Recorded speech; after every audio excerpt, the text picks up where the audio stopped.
स्रोत: यह कथा महान वैज्ञानिक, भारत रत्न और मिसाइल मैन ऑफ इंडिया कहे जाने वाले डॉक्टर एपीजे अब्दुल कलाम के जीवन से ली गई है। इसमें मुख्यतः उनकी आत्मकथा wings of fire, my journey और अन्य विश्वसनीय जीवनी स्रोतों के आधार पर उनके विद्यार्थी जीवन के संघर्ष और प्रेरणादायक अनुभवों को बताया गया है। डॉक्टर एपीजे अब्दुल कलाम का जन्म 15 अक्टूबर 1931 को रामेश्वरम, तमिलनाडु के एक अत्यंत साधारण मुस्लिम परिवार में हुआ था। उनका पूरा नाम था अबुल पकीर जैनुलाब्दीन अब्दुल कलाम। उनके पिता एक नाव बनाने वाले और मस्जिद के इमाम थे। वे शिक्षित नहीं थे, परंतु अत्यंत समझदार और जीवन के गहरे दर्शन वाले व्यक्ति थे। अब्दुल कलाम का बचपन कठिनाइयों में बीता। घर की आर्थिक स्थिति अच्छी नहीं थी, फिर भी उनके माता पिता ने उन्हें ईमानदारी, आत्मानुशासन और आत्मनिर्भरता के मूल्यों से भरा। छोटी उम्र में ही उन्होंने अपने परिवार की मदद करने के लिए अखबार बांटना शुरू कर दिया। सुबह 4 बजे उठकर नमाज पढ़ना, फिर अखबार बांटना और उसके बाद स्कूल जाना। यह दिनचर्या उनके अंदर अनुशासन और परिश्रम की नींव थी।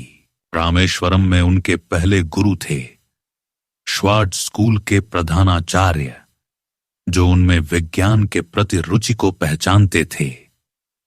वे कलाम को हमेशा प्रोत्साहित करते, कहते थे, this child is born to fly high.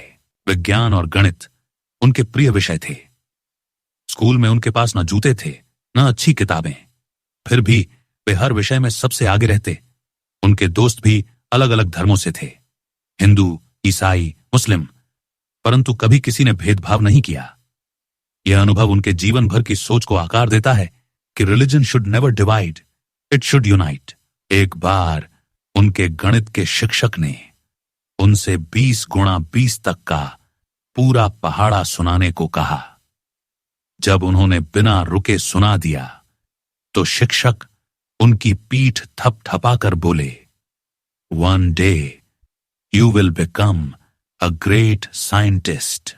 बचपन में ही उन्होंने पक्षियों को उड़ते हुए देखकर अपने भीतर फ्लाइट की इच्छा जगाई थी। वे सोचते कि कोई इंसान क्यों नहीं उड़ सकता। यह प्रश्न ही उन्हें एरोनॉटिक्स की ओर खींचता गया।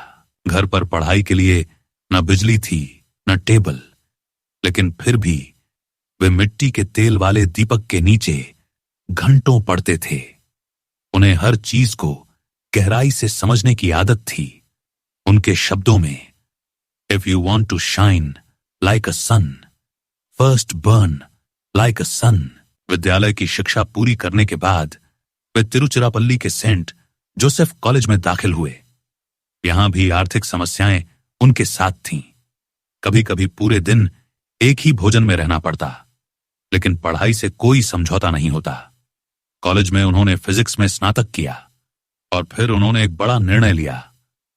वे Madras institute of technology MIT में प्रवेश लेना चाहते थे। MIT में दाखिला आसान नहीं था, फीस बहुत अधिक थी और परिवार में इतने पैसे नहीं थे। लेकिन उनकी बड़ी बहन जोहरा ने अपने गहने गिरवी रखकर उनकी पढ़ाई के लिए पैसे जुटाए। यह केवल पैसे का नहीं, विश्वास का हरण था, जिसे अब्दुल कलाम ने अपने पूरे जीवन चुकाया। मद्रास इंस्टीट्यूट ऑफ टेक्नोलॉजी में पढ़ाई बहुत कठिन थी। यहां छात्रों से उच्च स्तर की उम्मीद की जाती थी। मद्रास इंस्टीट्यूट ऑफ टेक्नोलॉजी में प्रवेश पाना डॉक्टर अब्दुल कलाम के लिए केवल एक सपना नहीं था, बल्कि वह उनके जीवन की दिशा को तय करने वाला मोड़ था। MIT के परिसर में जब वे पहली बार पहुंचे तो उन्होंने देखा, चारों ओर तेज बुद्धि वाले छात्र, वैज्ञानिक प्रयोगशालाएं और मशीनों की दुनिया। यहीं उन्होंने पहली बार अपने सपनों को जमीन पर उतरते हुए देखा। उनका उद्देश्य अब साफ था। वे एक वैज्ञानिक बनना चाहते थे जो भारत को नई ऊंचाइयों तक ले जाए। लेकिन यह सफर आसान नहीं था। MIT में अध्ययन के दौरान डॉक्टर अब्दुल कलाम को बार बार साबित करना पड़ा कि वे सिर्फ एक गरीब मछुआरे का बेटा नहीं, बल्कि भारत के लिए अनमोल भविष्य हैं। एक बार उनके एक गाइड ने उनसे कहा, "You are not putting in enough effort. If you don't complete the project in 3 days, your scholarship will be cancelled." तुम पर्याप्त मेहनत नहीं कर रहे हो। अगर 3 दिनों में यह प्रोजेक्ट पूरा नहीं किया तो तुम्हारी छात्रवृत्ति रद्द कर दी जाएगी। उस समय डॉक्टर अब्दुल कलाम ने 3 दिनों तक बिना नींद के लगातार काम करके वह प्रोजेक्ट पूरा कर दिया। यह सिर्फ तकनीकी उपलब्धि नहीं थी, यह उनकी मानसिक दृढ़ता का प्रमाण था। MIT के दिनों में उन्हें एरोनॉटिकल इंजीनियरिंग के उस प्रोजेक्ट पर काम करने का मौका मिला जिसमें उन्हें एक उड़ने वाले विमान का डिजाइन बनाना था। वे अपनी टीम के साथ मिलकर इतनी गंभीरता से लगे कि अंतिम प्रस्तुति के दौरान उनके प्रोफेसर ने कहा, "This is the best project I have seen in years." यह सबसे बेहतरीन प्रोजेक्ट है जो मैंने वर्षों में देखा है। यह बात डॉक्टर अब्दुल कलाम को अंदर तक छू गई। अपनी शिक्षा पूरी करने के बाद उन्होंने भारत सरकार के एक प्रतिष्ठित संगठन DTDNP एयर में इंटरव्यू दिया, लेकिन वहां असफल हो गए। उनके जैसे प्रतिभाशाली छात्र को यह पहली बड़ी असफलता थी। यह वह मोड़ था जहां आम आदमी हार मान लेता, लेकिन डॉक्टर अब्दुल कलाम ने इसे एक सीख की तरह लिया। वे कहते थे, "Failure will never overtake me if my determination to succeed is strong enough." असफलता कभी भी मुझे पछाड़ नहीं सकती अगर मेरी सफलता पाने की दृढ़ इच्छा मजबूत हो। इसके बाद उन्होंने defence research and development organisation DRDO में प्रवेश किया, लेकिन यहां का काम उन्हें बहुत सीमित लग रहा था। वे कुछ बड़ा करना चाहते थे। जल्द ही उन्हें एक और सुनहरा अवसर मिला, Indian space research organisation ISRO में काम करने का। यहां से उनका वास्तविक वैज्ञानिक सफर शुरू हुआ। ISRO में उन्होंने SLV satellite launch vehicle project पर काम शुरू किया। यह भारत का पहला स्वदेशी रॉकेट था जिसे अंतरिक्ष में भेजने की योजना थी, लेकिन इसके पीछे की कहानी उतनी ही संघर्षपूर्ण थी। शुरुआती वर्षों में न संसाधन थे न विशेषज्ञ वैज्ञानिक, लेकिन डॉक्टर अब्दुल कलाम की नेतृत्व क्षमता और जज्बे ने सबको एकजुट रखा। वे खुद हर प्रयोग की निगरानी करते, छोटे से छोटे पुर्जे को समझते और टीम को प्रेरित करते रहते। पहले प्रक्षेपण में असफलता मिली, रॉकेट अपने मार्ग से भटक गया, पूरा देश निराश हुआ, पर डॉक्टर अब्दुल कलाम ने अपनी टीम को डांटने के बजाय ढांढस बंधाया। वे बोले, "We should not give up and we should not allow the problem to defeat us."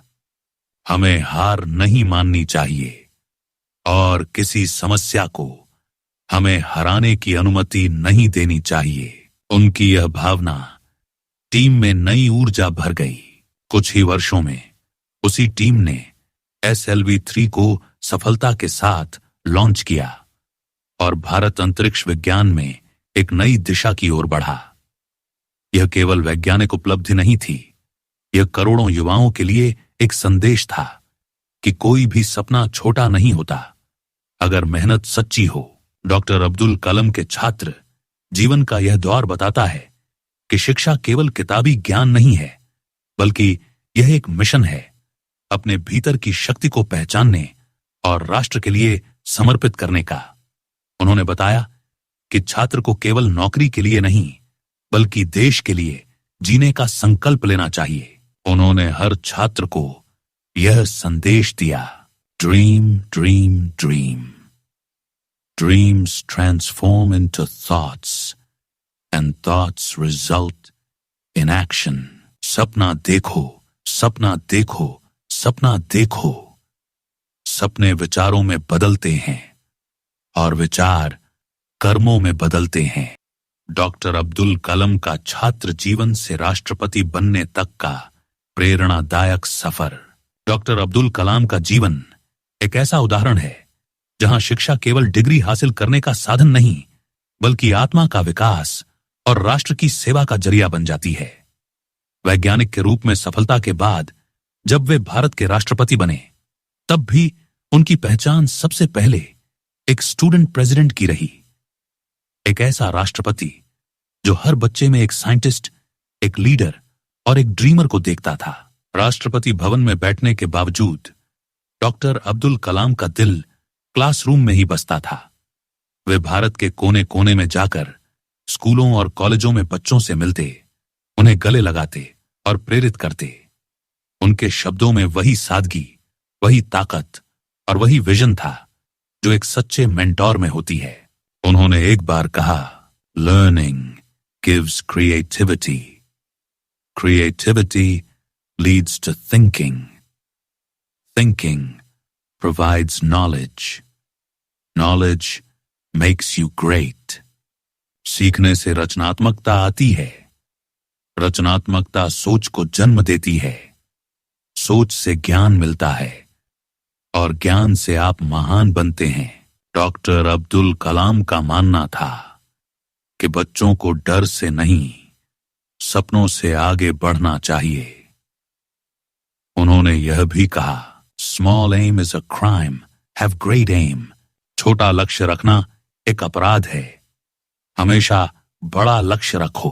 राष्ट्रपति के रूप में डॉक्टर अब्दुल कलाम का हर दिन छात्रों से भरा रहता था। वे मानते थे कि भारत को यदि विश्व में अग्रणी बनाना है तो हमें अपनी स्टूडेंट कम्युनिटी को सबसे पहले जागरूक और सशक्त बनाना होगा। एक बार की बात है, जब वे एक स्कूल में गए और एक बच्चे ने उनसे पूछा, sir, how did you become a scientist despite coming from a poor family? Sir, आप एक गरीब परिवार से होते हुए भी वैज्ञानिक कैसे बने? डॉक्टर अब्दुल कलाम ने मुस्कुराकर उत्तर दिया, because I never allowed my circumstances to control my thinking. I was poor but I was rich with dreams. क्योंकि मैंने कभी अपनी परिस्थितियों को अपनी सोच पर हावी नहीं होने दिया। मैं गरीब था, लेकिन मेरे पास सपनों की दौलत थी। डॉक्टर अब्दुल कलाम की जीवन शैली हमेशा साधारण रही, लेकिन उनके विचार हमेशा विजनरी रहे। वे टेक्नोलॉजी को देश के विकास का हथियार मानते थे और यह मानते थे कि स्टूडेंट कम्युनिटी को artificial intelligence, space science, renewable energy और बायोटेक्नोलॉजी जैसे क्षेत्रों में अपना भविष्य देखना चाहिए। वे बार बार कहते थे, you have to dream before your dreams can come true. आपको सपने देखने होंगे, तभी आपके सपने सच हो सकेंगे। उन्होंने विद्यार्थियों से कहा कि वे केवल परीक्षा पास करने के लिए न पढ़ें, बल्कि ऐसा पढ़ें जिससे वे समाज के लिए मूल्यवान बन सकें। उनके अनुसार सच्ची शिक्षा वही है जो समाज की सेवा में काम आए। उनकी किताबें wings of fire, ignited minds और इंडिया 2020 आज भी लाखों युवाओं की सोच को दिशा देती हैं। इन किताबों में उन्होंने साफ कहा है कि भारत को सुपर पावर बनाने का सपना तब ही साकार होगा जब हर स्टूडेंट अपना योगदान समझे। डॉक्टर अब्दुल कलाम ने यह भी कहा, I am not a handsome guy, but I can give my hand to someone who needs help. मैं कोई सुंदर व्यक्ति नहीं हूं, लेकिन मैं उस व्यक्ति को अपना हाथ दे सकता हूं जिसे मदद की जरूरत है। यह पंक्ति उनकी विनम्रता और सेवा भाव का प्रमाण है। डॉक्टर अब्दुल कलाम की मृत्यु भी उसी रूप में हुई जैसे उनका जीवन था। बच्चों को पढ़ाते हुए, व्याख्यान देते हुए वे शिलोंग के एक कॉलेज में लेक्चर दे रहे थे और वहीं उनका दिल का दौरा पड़ने से निधन हो गया। लेकिन वे चले नहीं गए। वे हर छात्र के दिल में एक सपने की तरह जिंदा हैं। उन्होंने हमें सिखाया कि गरीब होना अपराध नहीं है, सपने ना देखना अपराध है, असफल होना हार नहीं है, कोशिश ना करना हार है। शिक्षा सिर्फ नौकरी पाने का साधन नहीं, देश को दिशा देने का मंत्र है। डॉक्टर अब्दुल कलाम का छात्र जीवन, उनकी राष्ट्रपति यात्रा और उनका संपूर्ण जीवन एक सच्चे विजनरी स्टूडेंट का जीवन है, जो अंत तक सीखता रहा, सिखाता रहा और प्रेरित करता रहा। यह कहानी हमें यह याद दिलाती है कि चाहे कितनी भी कठिनाइयां हों, अगर हौसले बुलंद हों, तो एक छोटे से गांव से निकलकर कोई बच्चा भी मिसाइल मैन और राष्ट्रपिता जैसा राष्ट्रपति बन सकता है। अगर वो स्टूडेंट है तो इम्पॉसिबल कुछ नहीं। यही डॉक्टर अब्दुल कलाम का अंतिम संदेश था। Let us sacrifice our today so that our children can have a better tomorrow. आइए हम आज का बलिदान दें ताकि हमारे बच्चों का कल बेहतर हो सके।